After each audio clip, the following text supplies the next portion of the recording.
Hi guys, Carl behind the camera here with Jack for Team Shift after his recent LLDS win. So he's going to talk us over his Sky Striker deck profile. Hi guys, so obviously completely standard. I played 3 Ray. I see no reason to cut any of this. The hand traps were just 3 Ash, 3 Ogre.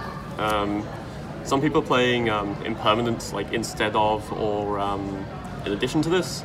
I didn't have space to play that as well. Ghost Ogre really helps in the mirror match for hitting like multi-roll, things like that. It's not so good against Trickstar, there's nothing really to hit except extra deck monsters. Would this be something that you would change in the future? Maybe. If I felt I was weak to Goki, you can play Impermanence instead of this. It doesn't get Claw by the Grave, and it doesn't put Firewall in Grave to be Soul Charge back. I played Ibly for the combo. This is still in testing, but it seems really good. How did you find that on the day? I killed a lot of people with this, but it's just one of those things that like the play is so accessible to you that you just need Hornet Drones as a starter, and it makes Borrow Sword. It's difficult to know if you need it because every time you see it, like, and you see game with it, you just go for it.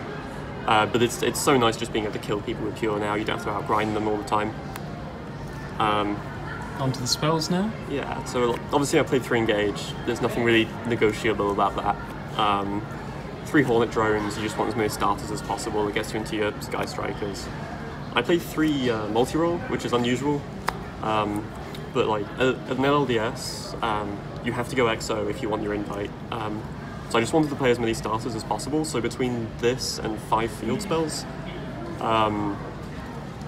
that allowed me to get to Ray as often as possible. Plus, if you draw 2 of them, you can like activate one, get a counter on the other, and then pop it off. So they don't really brick in 2s. But obviously it's not ideal. I really like this, but I think you can cut one, and that would be fine. Play 3 Widow Anchor. It's good. It's basically a win condition. Plus, it's you want to draw it as often as possible against Goki if you're going first. That allows you to stop the extra lane combo. Like I said, I played the 2 field spell and 3 terraforming, like 5 copies total, because I was. This card is awful. It's really, really bad. But you have to play it because you need to see Ray as often as possible. So like that just helps to get there. Yeah, a lot more often. You just need a starter. So that in combination with multi-roll let me get to Ray more often. So for removal I played Afterburns and Jamming. Obviously they're both searchable. Afterburns was really good. Jamming was dead occasionally. It contributes to brick hands. Non-targeting monster removal is really strong, but like you don't want to game 1 against Goki. It's not that it's not particularly strong against Trickstar variants because activating your multi-roll will force things like helps Scapegoat. Out more against like Rogue and against Altergeist and things like that. Oh yeah, it's fantastic against back row decks, but a lot of the back row at the moment is like Floodgates. They're playing Rivalry and Gozen, and this doesn't have Floodgates. So like, I think Jamming Waves could well be cut. Would you play a second Afterburners in there potentially? Yeah, potentially, or maybe another tech card like Shed Ride. So I played Eagle Boosters. This card is really, really strong right now. It stops you getting Widow Anchored. It stops if you went first against Goki, it stops them like spinning away your extra deck monster, and then extra linking you anyway. And it also means that you can guarantee your Shizuku will make it into next turn, so you can make a Kogari without like additional resources. You can stop a lot of OTKs as well, putting 15 in front of every time they attack over something. Yeah. Shark Cannon is way better than I thought it was going to be. It's DD Crow, so that's like okay, and then like being able to summon the monster to your field allows you to make link plays, and something that came up a lot was being able to summon the monster from their graveyard to turn to defense with Borrow Sword, so I got second attack in. Because all the tokens that you get are Hornet Drones, they all go into defense mode automatically, so you can't get second attack with Borrow Sword often. Poke's base is okay. This shines in the Trickstar matchup when they like scapegoat you and you swing over 2 goats and draw 2 cards. Then it becomes extremely strong, especially if you can bait out the scapegoat with multi-roll. It's okay for recycling, but I think the games that go long enough for you to need to recycle cards are often games that you mismanaged, like you mismanaged resources. So like this is a potential cut. It was decent though, it's not a bad card. I played 3 Claw by the Grave for this event. It's good in the mirror, it's good for hand traps, mostly for like Droll and then Ogre on multi-roll, especially in the mirror. Scrub of the Grave is really good. It stops like reincarnation targets, or if your opponent has a Kagari in Grave and they summon Kagari, you can banish the one in Grave. That's really good. Also, obviously, getting rid of Ray in the mirror as well Yeah, if they absolutely. activate it in tribute. Yeah. 3 MST. Really like this, especially in an LLDS format where there's like more rogue decks. A lot of people playing like True Draco with like 15 floodgates in it. You want to have the MST. But also it like MST hits like multi-roll and it hits light stage.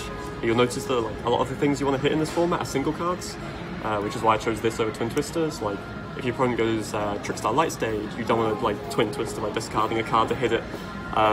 You're just not that excited about that. Or the same with multi-roll. This also turns Area 0 into a starter if you're a bit desperate. Same thing with Ghost Ogre. And I play the Rotor because you want to play 4 Rays, and Upstart because it's an engine card. It just replaces itself and puts a spell in Grave. It's 40 cards. Cool. And now onto the extra deck for you. Yeah. So the extra deck is basically figured out by most people playing the Ibli combo at this point. You play 2 Hayate. This does really, really well, especially you really notice it in that you can cut Foolish Bearer of Goods now you're playing this. Because you can summon your Ray, you can like swing over something, you can make Hayate. Hayate gets 15 in, sends Engage the Grave, and Engage then Hayate becomes Kagari, and that's your Engage back. So it's really, really strong for that. It's a great addition to the archetype. Also being able to stick 15 through when you're close to time as well. Just having a bit more damage, especially close to time. Yeah, so just being able to put the 1500 damage through just before time is really useful for, with the new time rules. I played 3 Kagari and like 3 Shizuku. I don't think this is going anywhere. You can make 3 of both. I don't think there's like too much to say. Especially if you're considering like removing the Hercules base as well. Yeah. It's something you definitely need to max out on. Yeah, absolutely. If you've got less recycling for them. So you play 2 Mermaids and Akashic requirements for the Ibli combo. Even if you weren't playing Ibli, you might play 1 Mermaid anyway. For when your opponents give you Ibli, but often if they're giving you Ibli, you've just got extra links, so this doesn't do a lot of good for you. On top of that as well, you also have multi-roll and Area 0's potential removal for that. Yeah, that's true as well. A lot of ways of popping things that they give you in this deck. So these are just engine requirements for Ibli combo. It makes Hornet Drones into a 1-card Boral Sword with a discard along the way. Yeah. Nightmare Phoenix is part of this combo as well, but you would play it regardless. It's just generic back row removal, especially in a format where people playing a lot of floodgates. Ningetsu, you don't make that often, but it's really, really strong against like if you manage to like partly break a Goki board or like partly stop it with a hand trap, and they end on like Goblin plus Phoenix or something, you can Ibli combo into Ningetsu, then pop the Ibli, and one of the guys, it's non-targeting, non-destruction removal. Really good against, like you say, like Goblin as well. Yeah. With obviously a lot of the spells there being targeting requirements, there's being a basically way everything around in the that. deck needs to target. So this gets you through things like that, like just Nightmare boards, and it's extra back row removal as well. Then the Boral Sword. Boral Sword is a gift for this deck. The ability to just be able to kill your opponents instead of being able to stick them for 1500 a turn for 7 turns. Now just get some really big damage swings. Yeah, I killed a guy I killed him from 9k through like 2 monsters because I had like Widow Anchor and this and Shark Cannon to give this 2 attacks. And then Topologic Bomber Dragon. If you make this against Goki, they're in real trouble. Especially if backed up with like you said earlier, with the Widow Anchor. Yeah, if you have the Widow Anchor, like if you have this and Widow Anchor set, like to out this, they often have to make like a unicorn, and then you Widow Anchor the unicorn, and then like they're stuck on things like there has to be like Soul Charge. There has to be like a huge power card. So that was the extra deck, 15 cards. The side deck was like the 3 Gamma and the engine requirement driver. How did you feel these were on the day? These are okay. I struggle putting them in against anything except Goki, because like you don't want to draw it after turn 1 because you've almost always got a monster on the field. And obviously as well, you could banish the driver, so drawing multiples is also a predicament. Yeah, and so And the thing with that is like you put this in against Goki because like turn 1 is the only turn that matters. If you get through turn 1, you're probably going to win the game. So it doesn't matter about like drawing them dead later on, and also it can't be caught with the grave because it summons directly to the field. So it's one of the best options for that. I played 2 Mind Control. I'm not that sure on this. This is very much like cards 14 and 15 because like the driver messes up the ratios of playing like 5-3 odds. So Mind Control is okay. It's great in the mirror. You can take the Shizuku or Kagari and then... Also against like Trickstar Striker as well. Yeah, it's decent against that sort of thing. And like the Ray doesn't come back, or yeah, you can take their Shizuku and make a Kagari with it. So this was okay. 3 Shared Ride is fantastic. It's great against the mirror. It's really good against Goki if you're playing this deck because you have enough interruption to not to Shared Ride them and then like not die. Whereas if you're playing Trickstar, you Shared Ride them and then they kill you anyway, or they extra link you anyway. So this was really good. A lot of people are playing this these days, obviously. So I played like 3 evenly matched for going second. It's really good against back row decks. It's really good against the mirror because Pure is forced to commit its resources to the board with multi-roll. They can't like. It's not like Trickstar Striker, which can add 2 engage to hand. You add it back off Kagari, and then Shizuku gives you another one. Pure is forced to put it on the field with multi-roll. It's not forced, but you get an extra use if you do. So it's really good against Pure. I really like this card, especially in a more rogue meta in LLDS. And then 3 impermanents for 3 more hand traps that can't be caught with the grave versus Goki.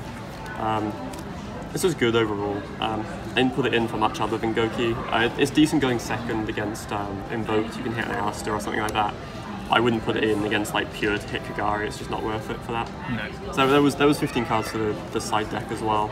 Cool. That's the list. Perfect, thank you.